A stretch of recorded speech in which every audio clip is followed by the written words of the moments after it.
Discover the advantage of unlimited access to all the stories and resources from IBJ and inside Indiana business. From insights to inspiration, business leaders rely on the IBJ for all things Indiana business. Start your $1 a week trial now at ibj.com/trial offer.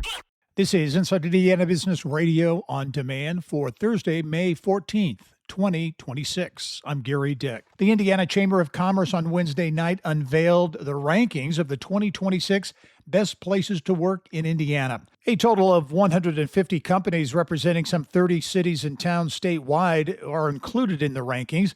This year's number one ranked companies are Bedford-based JA Benefits, Indianapolis-based C-Spring, an IT services and consulting company, Indianapolis software company Engineering, Indy benefits broker McGowan Brabender, and Chesterton-based financial management firm CapTrust.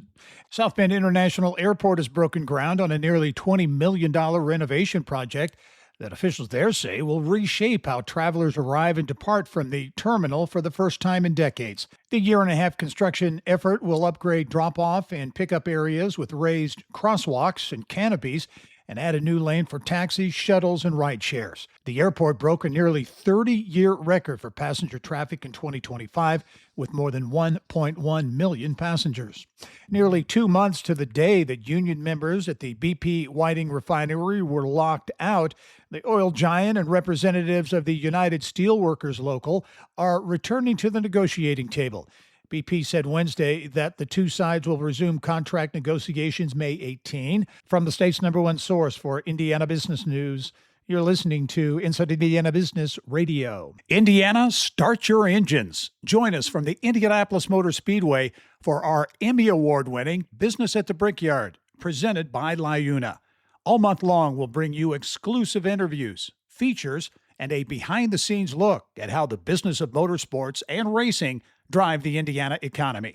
Business at the Brickyard. It's front row access you won't want to miss. Indianapolis-based Elanco Animal Health has reached an agreement in a class action lawsuit that accuses the company of paying several major pet retailers not to stock certain generic versions of its Advantix flea and tick products. The nearly $9.3 million settlement comes nearly 2 years after a complaint was filed accusing Elanco of monopolizing the market in violation of the Federal Sherman Act and state antitrust statutes. In July 2024, consumer and plaintiff Tracy Spradlin filed a class action lawsuit accusing Elanco of fixing the retail price of its Advantix 2 and Advantage 2 topical flea and tick prevention products by pressuring several pet retailers, including Chewy, Petco, and PetSmart, to exclusively sell Advantix, shutting out the sale of other generic topicals in violation of state and federal antitrust statutes. As part of the settlement agreement, Elanco cannot offer its exclusive discount on Advantix for 5 years.